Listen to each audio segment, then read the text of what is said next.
یہ ولی سے افضل ہے. جبکہ اولیاء الشیطان کہتے ہیں کہ کوئی بھی نبی اس وقت تک نہیں ہو سکتا جب تک وہ پہلے ولی نہ بن جائے. دیکھیے کیا ان کی عقل کام کرتی ہے کہ اللہ کے نبی کو پہلے ولی بنایا گیا، امین اور صادق بنایا گیا، نبوت بعد میں دی گئی. کیا بولتے ہیں شبہ کے سلسلے میں؟ تو یہ لوگ کہتے ہیں کہ نبی پہلے ولی ہوتا ہے اور اس کے بعد نبوت کا درجہ ملتا ہے. ہم کہتے ہیں تمہاری ہی بات میں تمہارے اوپر رد ہے. کسی کمپنی میں ایک آدمی پہلے سپروائزر رہتا ہے، بعد میں صحیح ہے غلط ہے؟ ظاہر سی بات ہے کہ یہ عقلاً اور فطرتاً بھی یہ بات قبول نہیں ہے. نبی خود ولی ہے، لیکن ہر ولی نبی ہو یہ شرط نہیں جب تک اللہ رب العالمین کی طرف سے اسے نبوت سے سرفراز نہ کیا جائے. اسی لیے کئی اللہ رب العالمین کے اولیاء کے سلسلے میں اختلاف ہے کہ وہ نبی تھے کہ نہیں تھے. ذوالقرنین کے سلسلے میں، لقمان علیہ السلام کے سلسلے میں، خضر علیہ السلام کے سلسلے میں تو جمہور کی رائے ہے کہ وہ نبی تھے، کیونکہ اہل تصوف نے بہت بڑا ہوا کھڑا کیا ہے ولایت کو افضل ثابت کرنے کے لیے. اس لیے جمہور کی رائے کہ خضر علیہ السلام نبی تھے. حزقیال کے سلسلے میں، یوشع بن نون کے سلسلے میں، تبع کے سلسلے میں، قوم تبع قرآن میں ذکر ہے. جی ہاں، یمن مملکت سبا کے جو ہے اس میں ان کا ذکر کیا جاتا ہے. تو بہت سارے ایسے لوگ ہیں جن کے سلسلے میں اس موضوع کو اختلافی موضوع رکھا گیا. شریعت کی حکمتیں ہیں بہت ساری چیزوں میں شریعت کی حکمتیں ہیں. تو اہل سنت والجماعت کا یہ اعتقاد ہے کہ نبی یہ افضل ہے ولی سے، جبکہ اہل بدعت اور اولیاء الشیطان یہ اعتقاد رکھتے ہیں کہ ولی نبی سے افضل ہوتا ہے اور نبی کی طرح معصوم ہوتا ہے. تو یہ چند اختلاف، اس کے علاوہ اور بہت سارے تقریباً 50 کے قریب شیخ الاسلام ابن تیمیہ رحمہ اللہ نے فروق ذکر کیے ہیں اولیاء اللہ اور اولیاء الشیطان کے درمیان. مزید تفصیل کے لیے آپ ان کی کتاب کی جانب بھی رجوع کر سکتے ہیں رحمہ اللہ رحمتا واسعہ. آخری جو اصل ہے، الاصل السادس، وہ ہے رد الشبہ التي وضعها الشیطان.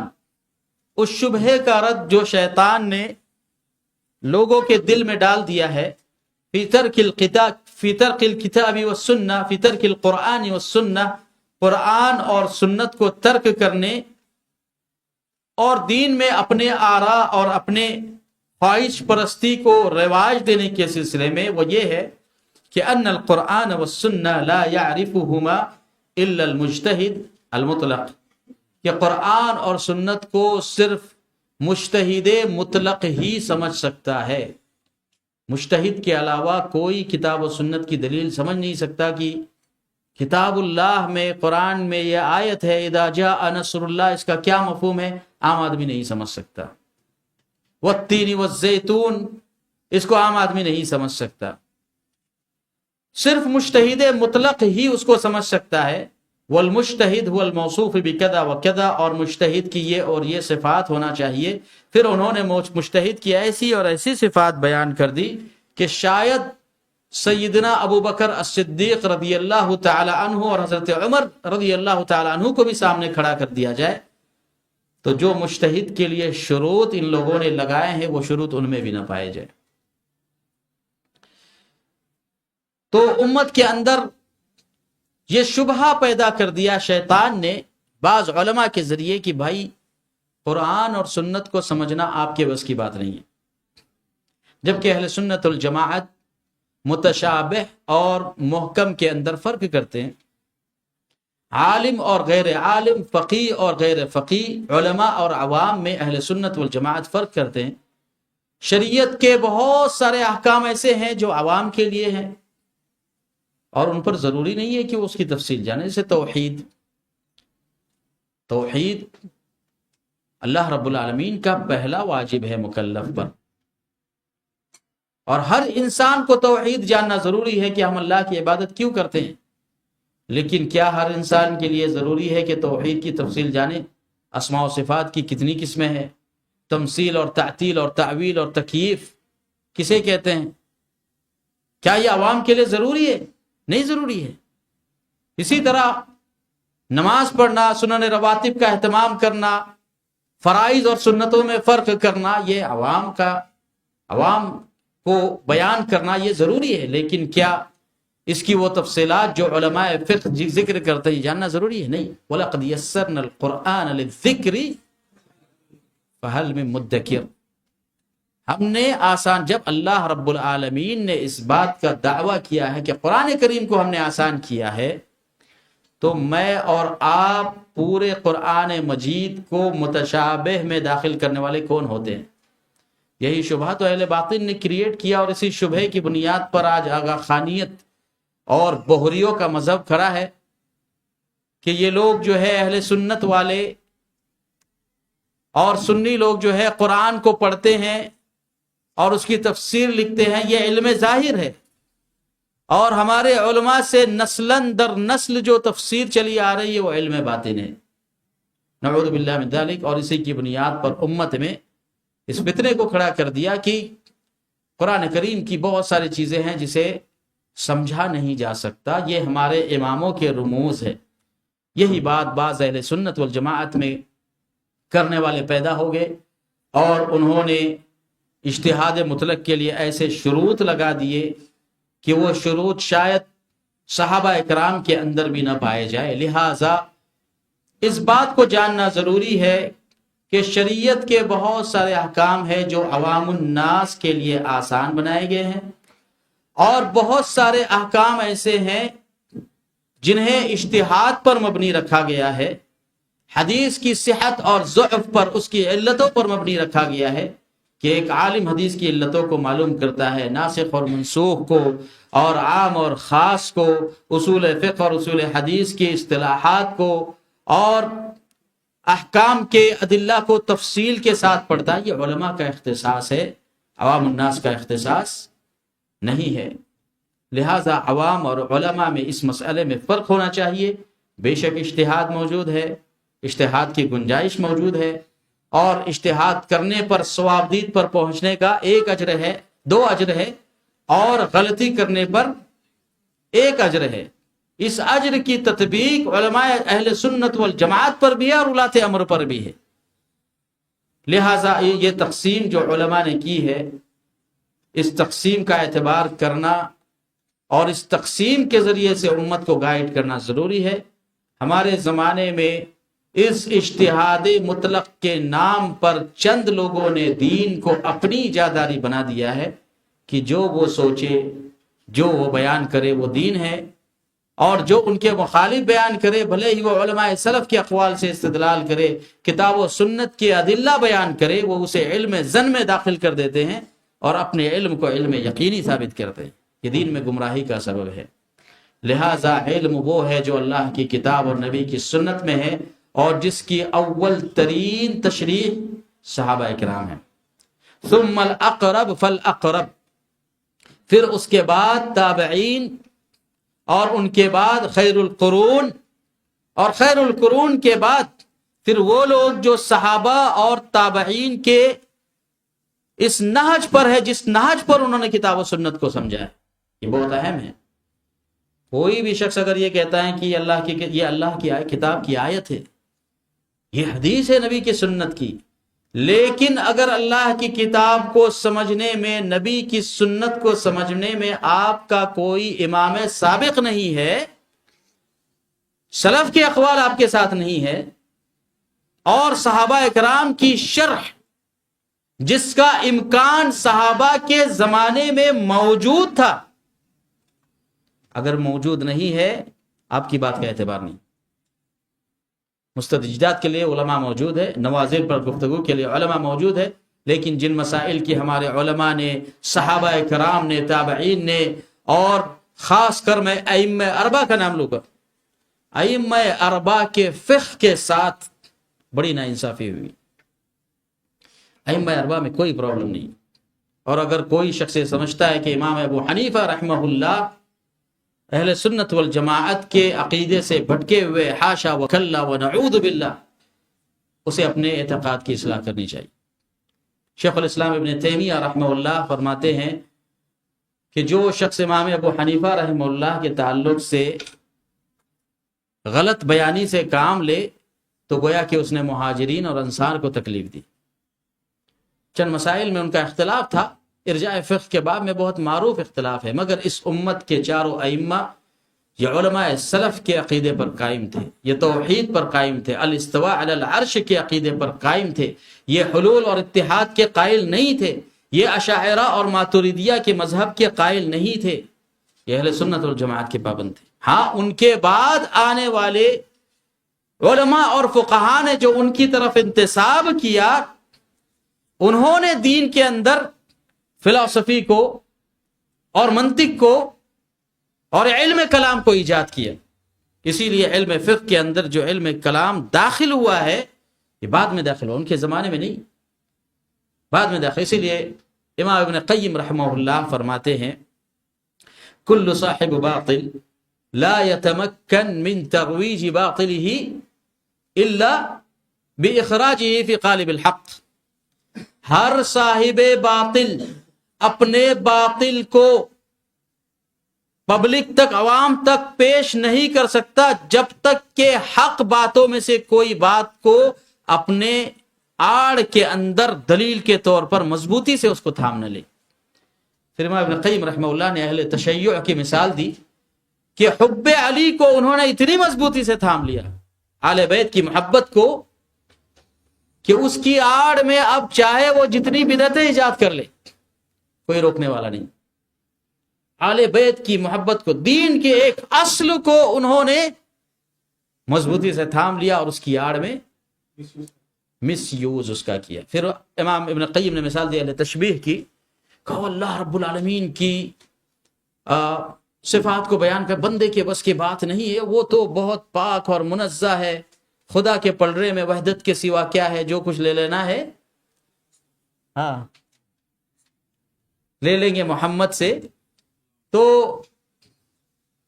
اللہ رب العالمین کی ذات کو پاک کرنے کے موضوع کو آڑ بنایا اور اس کی آڑ میں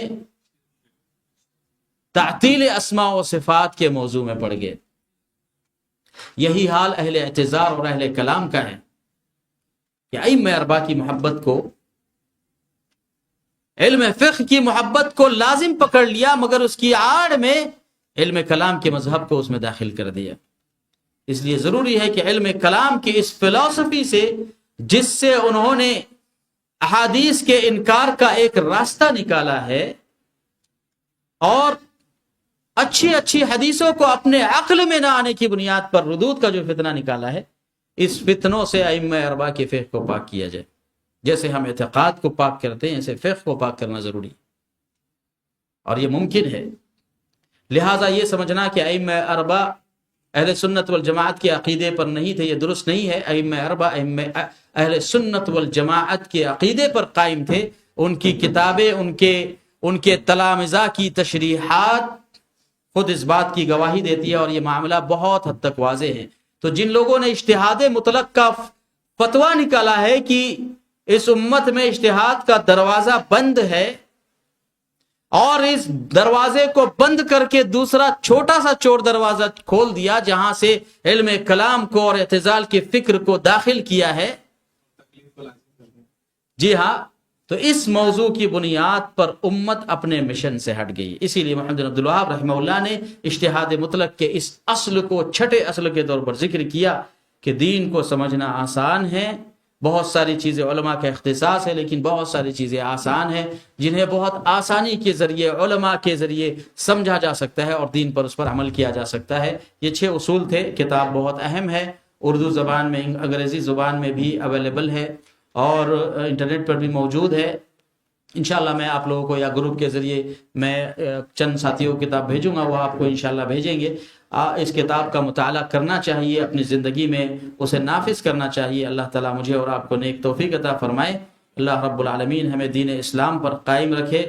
اللہ تعالیٰ ہم سب کو توحید کی نعمت سے نوازے. اللہ تعالیٰ ہم سب کو شرک اور بدعت سے محفوظ رکھے. الہ العالمین ہم سب کو رسول اللہ صلی اللہ تعالیٰ علیہ وسلم کی سنتوں پر قائم رکھے، صحابہ کرام کے طریقے پر قائم رکھے. اقول قولی هذا واستغفر الله لي ولكم ولسائر المسلمين فاستغفروه انه هو الغفور الرحيم وصلى الله على نبينا محمد وعلى آله وصحبه وسلم. السلام علیکم ورحمۃ اللہ وبرکاتہ.